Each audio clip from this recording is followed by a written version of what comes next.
Em destaque no Panorama CBN. Terremoto causa mortes e destruição na China. Pesquisa revela que 70% dos brasileiros entrevistados veem relação de Lula e Congresso como confronto.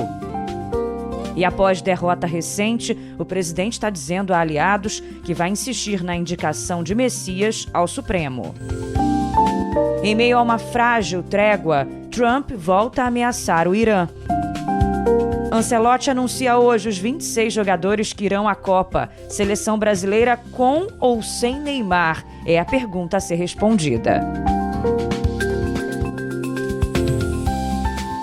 Olá, eu sou Bianca Santos e esse é o Panorama CBN da manhã de segunda-feira, 18 de maio de 2026. Panorama de roupa nova. Não sei se você percebeu já, mas a trilha é diferente. E a gente espera que você goste e que sirva para melhorar ainda mais a sua experiência ouvindo o nosso podcast de notícias. Vamos juntos para mais uma semana e eu te conto as principais notícias de hoje em menos de meia hora. Começamos pelo terremoto na China. Pelo menos 2 pessoas morreram e uma está desaparecida em consequência do terremoto de magnitude 5,2 que atingiu a China nessa madrugada. O Departamento de Gestão de Emergências local confirmou o desabamento de pelo menos 13 prédios. De acordo com o Centro de Terremotos da China, o abalo ocorreu a uma profundidade de apenas 8 quilômetros. E isso potencializa o impacto na superfície. O tremor forçou a retirada imediata de mais de 7 mil pessoas das áreas de risco. Apesar dos desabamentos, a mídia estatal informou que o tráfego rodoviário, as linhas de comunicação, redes de energia elétrica e o abastecimento de água e gás na região afetada continuaram funcionando. Vamos agora para assuntos aqui do Brasil, começando por uma pesquisa Quest que mostra que 52% dos entrevistados são contra a redução das penas aos envolvidos no 8 de janeiro. No dia 30 de abril, deputados e senadores, vamos lembrar, derrubaram o veto do presidente Lula ao projeto de lei da dosimetria, que beneficia o ex-presidente Jair Bolsonaro e outros 190 condenados por tentativa de golpe.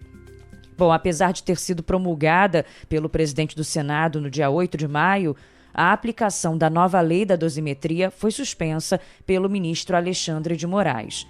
O ministro atendeu a ações da Federação PSOL Rede e da Associação Brasileira de Imprensa e suspendeu a análise de todos os pedidos de redução de pena baseados na nova norma. Enquanto o plenário do STF não der uma palavra final, os réus condenados continuam com as execuções penais mantidas nos termos originais das sentenças. E importante essa percepção da população brasileira a partir da pesquisa, sobre o tema. Saiu uma outra pesquisa, essa Datafolha, que mostra que 70% da população vê a relação entre o presidente Lula e o Congresso Nacional mais como confronto do que como colaboração. 20% dos entrevistados acreditam que há mais cooperação do que embate.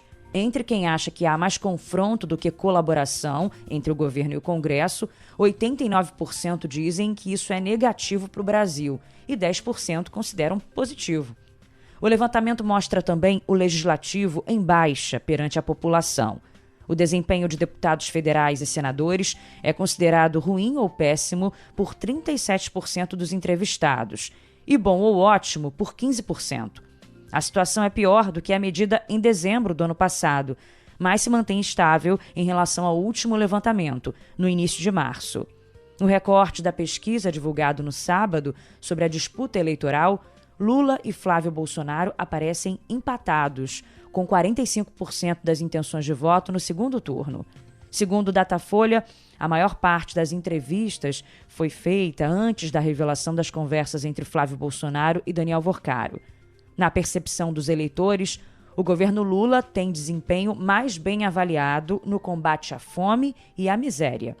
Para 16% dos entrevistados, a área em que a gestão petista registra o pior desempenho é segurança pública, seguida de saúde, com 15%, economia, 13% e combate à corrupção, 13% também.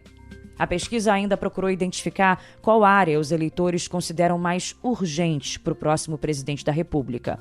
E com ampla vantagem, a saúde aparece no topo da lista, citada por 34% dos entrevistados. E em seguida vem educação, mencionada por 15%, e aí segurança pública, com 12%, e economia, apontada por 11% dos participantes do levantamento.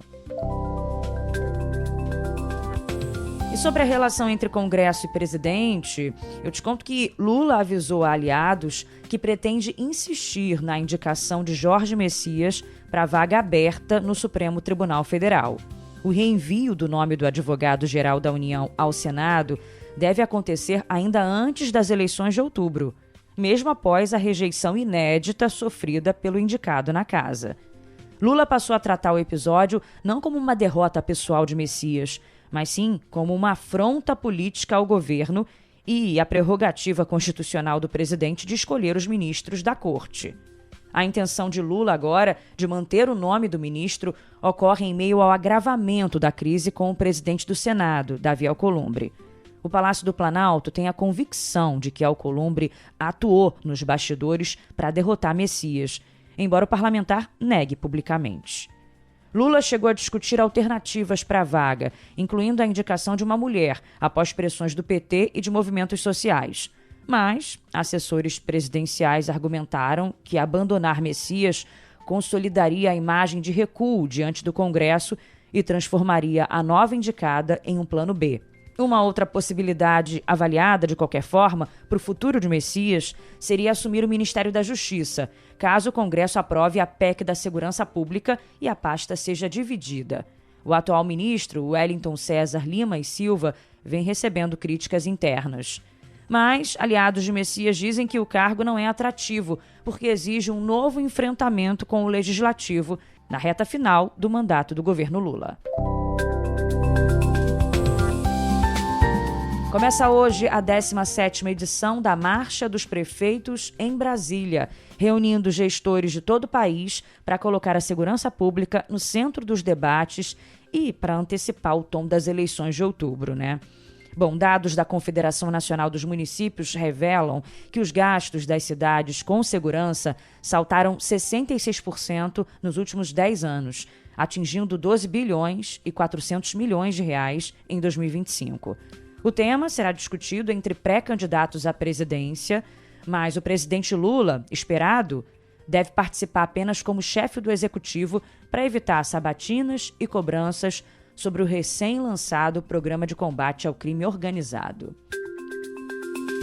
E por falar em presidenciáveis, eu te conto também que o Partido Democrata Cristã confirmou a pré-candidatura do ex-ministro do STF, Joaquim Barbosa, à presidência da República. Ele mesmo. O lançamento de Barbosa confirma uma mudança nos planos da sigla, que havia anunciado o ex-ministro Aldo Rebelo como pré-candidato no início do ano.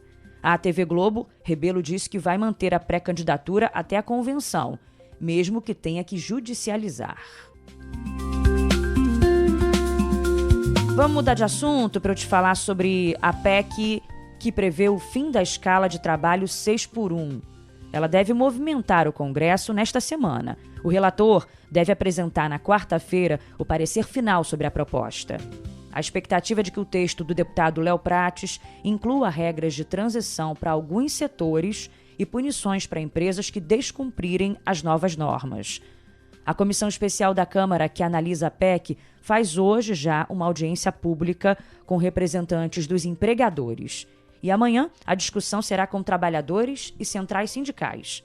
O presidente da Câmara, Hugo Mota, reforçou que pretende aprovar o texto ainda em maio. Nós vamos sentar para tentar fazer um texto de convergência. Essa matéria ela não é uma matéria que pertence a um partido ou pertence ao governo, ela pertence ao país. E se nós pudermos dar uma demonstração de unidade em torno desse tema, que é uma prioridade para mais de 70% da população brasileira, eu penso que é mais uma demonstração que a Câmara dará de estar completamente ligada, sintonizada com o que a população brasileira espera de nós. Ainda essa semana, a comissão que analisa a PEC da escala 6x1 vai fazer seminários em assembleias legislativas, como em Minas Gerais e no Amazonas. O texto em tramitação na Câmara propõe redução da jornada de 44 para 40 horas semanais, sem diminuir salário. O setor empresarial vem defendendo uma implementação gradual e argumenta que a redução da jornada vai aumentar custos. O vice-líder do governo na Câmara, Lindbergh Farias, critica a iniciativa da oposição, que defende um período de transição de até 15 anos. Querem inviabilizar a escala 6x1, gente, pessoal. Nicolas, Mário Frias, Biaquis, todo o PL, ruralistas, uma parte do Centrão, são mais de 170 deputados, assinaram emenda à PEC 6x1. Sabe para quê, pessoal? Para que a 6x1 só entre em vigor daqui a 10 anos. É um escândalo. Eles não têm coragem de enterrar e fazem uma emenda como essa. Vamos conferir como é que serão as discussões dessa semana. E agora eu quero te contar que o senador Flávio Bolsonaro vai fazer uma rodada de encontros com empresários e investidores da Faria Lima, em São Paulo, para tentar reduzir a tensão no mercado financeiro após a revelação de que ele pediu dinheiro para o banqueiro Daniel Worcaro. A estratégia da campanha é preservar a imagem do senador como o principal nome da direita para a disputa presidencial com Lula esse ano. No fim de semana, o senador participou de uma série de compromissos de pré-campanha no interior de São Paulo e ele reafirmou que não vai desistir da candidatura, até intensificando os ataques ao presidente Lula. Flávio confirmou que o banqueiro, Daniel Worcaro, chegou a repassar mais de 60 milhões de reais para financiar o filme Dark Horse, sobre a trajetória política do ex-presidente Jair Bolsonaro. Esse dinheiro foi transferido para um fundo administrado pelo advogado de Eduardo Bolsonaro nos Estados Unidos, Paulo Calixto. Por causa de inconsistências e contradições nas declarações dos envolvidos, a Polícia Federal está investigando se parte do dinheiro foi usada para pagar despesas pessoais de Eduardo Bolsonaro.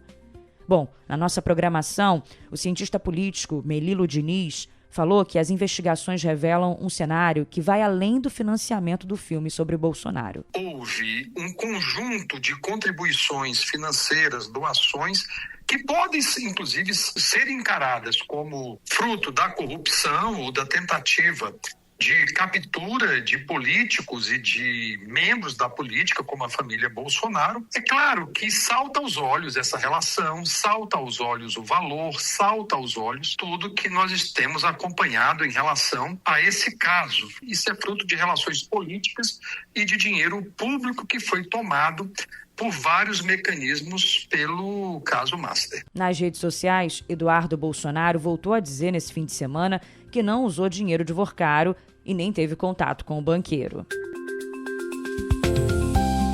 E o hacker ligado a Daniel Worcaro e deportado de Dubai deve passar hoje por uma audiência de custódia em São Paulo. Vitor Lima Sidelmaier foi retido pelas autoridades dos Emirados Árabes Unidos no aeroporto de Dubai. O mandado de prisão preventiva havia sido expedido pelo ministro André Mendonça, do STF. Ao tentar entrar em território árabe, ele foi interceptado graças a um alerta da Interpol e à cooperação da Polícia Federal Brasileira. O hacker desembarcou no Aeroporto Internacional de São Paulo no sábado, onde os agentes da PF formalizaram o cumprimento do mandado de prisão. Vitor foi um dos alvos da 6ª fase da Operação Compliance Zero, que aconteceu na semana passada, e mirou a atuação de 2 grupos identificados como a Turma e os Meninos. Segundo a investigação, Vitor fazia parte do 2º núcleo, voltado para a prática de ataques cibernéticos, derrubada de perfis em redes sociais e monitoramento telefônico e telemático ilegal, a mando de quem? Do banqueiro Daniel Worcaro. Em depoimento anterior à PF, ele disse que prestava serviços para David Henrique Alves, apontado como chefe dos Meninos, e isso desde julho de 2024, recebendo uma remuneração mensal de R$2.000. Mas, de acordo com a investigação, Vitor é sócio minoritário de empresas do ramo farmacêutico, em circunstâncias que podem indicar o uso de pessoas jurídicas para recebimento indireto dos pagamentos vinculados aos serviços prestados à organização. Com a prisão de Vitor agora, permanecem foragidos Davi Henrique Alves, chefe do grupo de hackers, e Sebastião Monteiro Júnior, policial federal aposentado que fazia parte do outro grupo, a Turma, esse encarregado de ameaçar e intimidar adversários da organização criminosa. Segundo a Polícia Federal, o serviço era realizado por ordem do pai do dono do Master, Henrique Vorcaro, que foi preso também na última quinta-feira. O grupo, a Turma, foi responsável, inclusive, pela perseguição ao jornalista Lauro Jardim. A ação da quadrilha contra o comentarista da CBN e colunista do Globo foi o fato que justificou o pedido de prisão de Daniel Vorcaro em março. O grupo planejava quebrar os dentes de Lauro Jardim em um assalto simulado. Mensagens obtidas pela Polícia Federal de julho do ano passado mostram Vorcaro pedindo a Sicário o seguinte: preciso hackear esse Lauro. O intermediário responde: vou mandar fazer isso. Já pedi aos meninos para fazer isso. Mandar no e-mail. Quer que tome o celular dele? Sicário relatou que tentou atrair o jornalista pelo WhatsApp, fingindo ser um repórter, para enviar um link, mas a abordagem não avançou. Tem outras notícias importantes, hein? Os Correios devem anunciar em breve um novo plano de demissão voluntária. As informações são do jornal O Globo. A estratégia dessa vez é para mirar em unidades da estatal que serão fechadas. Até o fim de 2027, a meta é desligar um quadro de 15 mil trabalhadores e gerar uma economia de quase R$1,5 bilhão de reais. Caso a empresa não consiga cortar gastos, a direção não descarta demitir funcionários. A estatal, lembrando, fechou no ano passado um prejuízo de R$8,5 bilhões de reais. Um rombo que deve crescer ainda nesse ano. E a usina hidrelétrica de Belo Monte, no Pará, está completando 10 anos, enquanto opera com licença do IBAMA vencida e enfrenta críticas de moradores da região. As informações são do Fantástico, da TV Globo. Em um trecho de mais de 100 quilômetros na Amazônia, o desvio do rio Xingu para o canal que alimenta as turbinas reduziu em 80% o fluxo natural da água. Igapós secaram, áreas de reprodução de peixes foram destruídas e comunidades ribeirinhas e indígenas que dependem do Xingu para sobreviver sofreram com falta d'água. Além disso, os pescadores locais relatam escassez generalizada e anomalias físicas nos peixes. Pesquisas científicas e exames de raio-x confirmaram que, por causa da desnutrição e das mudanças do habitat, os peixes da Volta Grande do Xingu estão nascendo deformados, menores e com colunas arqueadas e comprimidas. E agora vamos voltar ao noticiário internacional. O preço do petróleo registrou forte alta nesta madrugada após o presidente Donald Trump ameaçar aniquilar o Irã se Teherã não aceitar um acordo de paz. O barril do tipo Brent, referência internacional, subiu 1,9% e ultrapassou os $111. O valor representa uma disparada em comparação ao fim de fevereiro, antes do início da guerra com o Irã, quando a commodity era negociada a $70 o barril. Nos Estados Unidos, o petróleo de referência saltou 2,3%, cotado a quase $108 por barril. A escalada de preços reflete o temor dos investidores após Trump publicar numa rede social esse novo ultimato a Teherã. Ele escreveu o seguinte: "Para o Irã, o relógio está correndo e é melhor eles se mexerem rápido ou não sobrará nada deles." No dia 10, o presidente americano considerou totalmente inaceitável uma contraproposta apresentada pelo regime iraniano a um plano de paz elaborado pela Casa Branca. Bom, o mercado mantém forte cautela sobre o fluxo global de energia, uma vez que o Estreito de Hormuz permanece majoritariamente fechado. O clima de tensão piorou no fim de semana após um ataque de drone contra uma usina nuclear nos Emirados Árabes Unidos. E 7 pessoas morreram durante ataques aéreos israelenses feitos 2 dias após a prorrogação do cessar-fogo entre Israel e o Hezbollah do Líbano. Um dos mortos era um comandante da Jihad Islâmica, de acordo com autoridades libanesas e a mídia estatal. O cessar-fogo em vigor desde o dia 17 de abril é visto como frágil pela comunidade internacional, mas foi oficialmente estendido por mais 45 dias, segundo o anúncio da gestão Donald Trump. Os dois lados do conflito acusam um ao outro de violar o acordo. Nos Estados Unidos, 2 adolescentes foram custodiados e um potencial terceiro suspeito estava sendo procurado após pelo menos 10 tiroteios aleatórios no fim de semana em Austin, Texas. Esses tiroteios deixaram 4 pessoas feridas. Dirigindo pela cidade em veículos roubados, os suspeitos atiraram contra 2 quartéis de bombeiros, prédios e casas durante uma série de assaltos no sábado à tarde até o domingo de manhã. Os 2 jovens, de 15 e 17 anos, foram apreendidos depois que foram parados em um carro roubado e tentaram fugir a pé. Uma terceira pessoa que estava no carro correu e permanece foragida. O gabinete do diretor-geral da Organização Mundial da Saúde emitiu uma declaração de emergência de saúde pública de importância nacional devido a um novo surto de ebola que afeta a República Democrática do Congo e Uganda.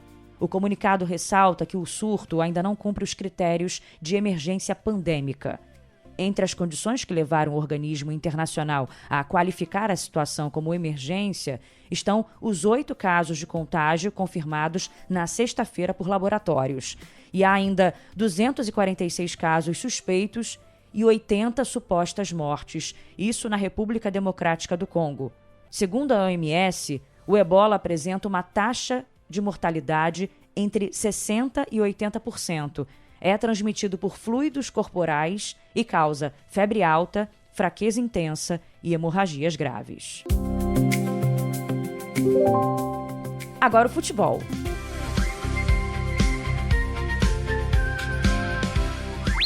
Brasil! E com muita expectativa, o técnico Carlo Ancelotti vai anunciar hoje à tarde a lista final dos 26 jogadores que vão defender o Brasil na Copa do Mundo. A cerimônia de convocação começa às 5 da tarde no Museu do Amanhã, no centro do Rio de Janeiro. Convoca o Neymar, Ancelotti, convoca! Com ele em campo é outra história. Os gringos sofrem mais com o Neymar do que sonham quando ele fica de fora. E a grande pergunta que não quer calar é exatamente essa: você convocaria o Neymar para a Copa do Mundo? Bom, uma enquete feita pelo GE mostra que o país está dividido sobre o assunto. Dos mais de 130 mil votos registrados, o não ganhou, só que por uma diferença de menos de 2 pontos percentuais. 50,79% dos torcedores disseram não, contra 49,21% que responderam sim à convocação de Neymar. Aqui em casa mesmo a gente está dividido. Bom, e ontem ainda teve aquela confusão no último jogo de Neymar antes da convocação. Uma polêmica envolvendo a arbitragem, né? Neymar sentiu dores na panturrilha e aí foi atendido próximo ao banco de reservas. Só que o 4º árbitro entendeu que Neymar seria substituído. Na situação gerou revolta imediata no Banco do Santos. O Neymar voltou ao gramado visivelmente irritado, tentando explicar aos árbitros que a placa estava errada. Teria ocorrido um erro na indicação de substituição. A informação repassada pela CBF era de que Escobar seria o atleta a deixar o campo, e não Neymar. Só que depois que a placa subiu, não teve mais jeito. Neymar ficou de fora. E depois, o Santos ainda perdeu por 3-0 para o Curitiba. Mesmo assim, pós-jogo, Neymar apareceu todo de verde e amarelo, das cores do Brasil, e renovou a esperança de estar no Mundial. Fisicamente eu me sinto muito bem, venho melhorando a cada jogo e enfim, fiz o máximo que pude, né? Não foi fácil, confesso que não foi fácil, fiz esses anos de muito trabalho, né? De muita falação também errada, sobre as minhas condições, sobre o que eu fazia, e é muito triste a forma como a galera fala, né, sobre isso, mas trabalhei, né, firme, quieto em casa, sofrendo, né, pelo que as pessoas falavam, e deu tudo certo. Cheguei inteiro até onde eu queria. Estou feliz pelo meu rendimento, né, por tudo que eu fiz até agora. Seja o que Deus quiser, né, independente do que for acontecer, né, com certeza o Ancelotti convocará os 26 melhores para estar nessa guerra aí. Neymar está entre os 55 pré-convocados pelo técnico Carlo Ancelotti para a Copa do Mundo de 2026. Essa lista foi enviada para a FIFA na segunda-feira da semana passada. Vamos lembrar que o jogador operou o menisco do joelho esquerdo em dezembro e desde o retorno aos jogos e treinos não teve mais lesões. O atacante do Santos disputou 15 jogos nesse ano, marcou 6 gols e deu 4 assistências. Em 2025, ele esteve em 28 partidas, fez 11 gols e contribuiu com 4 assistências.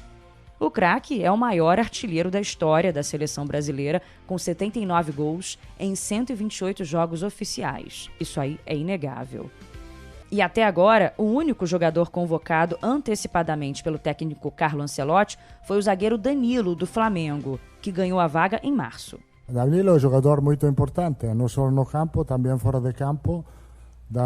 Danilo é seguro de estar na lista final do 26, porque eu gosto dele como carácter, como personalidade, como jogo, pode reemplazar todas as posições atrás. Então, entre os 9 defensas vai estar Danilo. Neste domingo, o técnico Carlo Ancelotti esteve na Arena da Baixada, acompanhando lá o jogo entre Atlético Paranaense e Flamengo, que terminou empatado em 1-1. E com o resultado, o Flamengo manteve os 4 pontos de diferença para o líder Palmeiras, que também empatou no sábado por 1-1 com o Cruzeiro. O Botafogo venceu o Corinthians por 3-1 e jogou o time paulista para a zona de rebaixamento. Nos outros jogos, o Bragantino venceu o Vitória por 2-0, o Remo derrotou a Chapecoense por 3-2 e Bahia e Grêmio empataram por 1-1. E um convite para você antes de encerrar. A cobertura da CBN sobre a convocação da seleção brasileira para a Copa do Mundo começa às 4h30 da tarde. Vamos encerrando assim o Panorama CBN da manhã de hoje. Gostou da nossa roupinha nova? Me conta lá pelo Instagram, biancasantos.bia, o que você achou da nossa trilha. Pode falar também lá na caixinha de comentários do Spotify. Ou por e-mail, me manda um e-mail, bianca.santos@cbn.com.br. Panorama da Manhã comigo, com o nosso DJ Laerte Afonso e o editor Edmilson Fernandes. Não se esqueça do Panorama CBN da Noite com Leandro Gouveia. Um beijo e até amanhã.